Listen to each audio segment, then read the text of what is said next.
Alright guys, Gemini back with another video, and in this video today I'm going to be discussing the crowd at WrestleMania 7, March the 24th, 1991 in the LA Sports Arena. And this video is going to be a bit strange.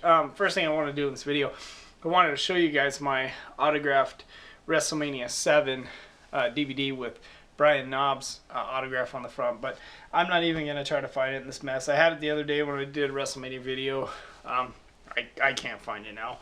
My collection is just, it's a freaking mess. Try to find anything is a joke. So I'll just get this video done without it and just speak from the heart. WrestleMania 7, wow.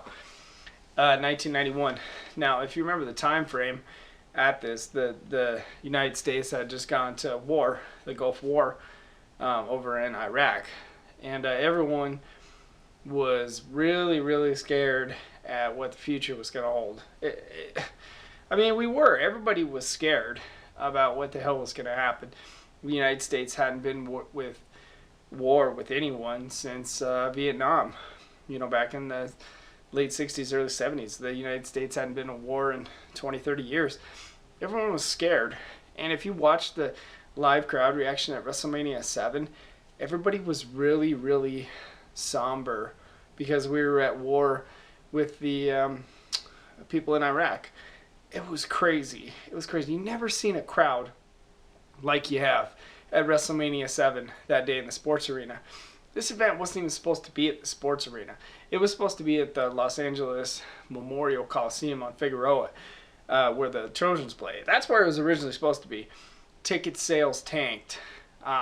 They did, because everyone at that time was holding on to their money, in fear of a full-out blown world war, similar to what the world is going through right now, with the Paris attacks and everything else.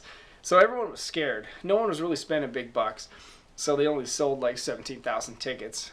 Los Angeles Memorial Coliseum holds like 105, so there's no way they're going to fill that up with the way the country was that time with the Gulf War.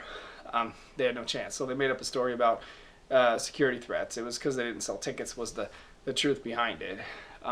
They would have never filled up the Memorial Coliseum. It was weird. It was strange. So I'm going to challenge you in this video. Go back, watch WrestleMania 7, look at the way the crowd acts in this, and notice how somber and quiet and just kind of watching and looking around to see what's going to happen next type mentality. It was a very fearful audience. Everybody was terrified at the time. And then the WWF comes to town, and they just deliver this epic WrestleMania 7. I mean, new tag team champions with the Nasty Boys beating the Hearts.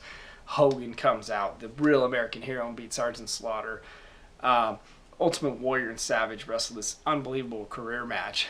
I mean, WrestleMania 7 is probably my favorite WrestleMania of all time, but it's just that the crowd atmosphere was just a bit off.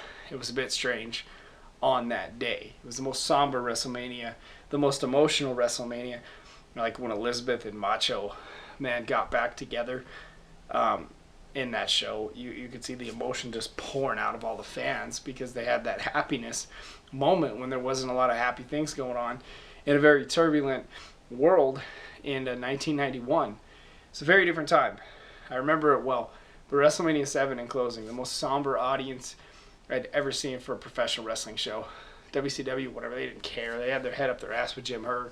People were about the WWF at the time. And anyways, I want to thank you guys for listening.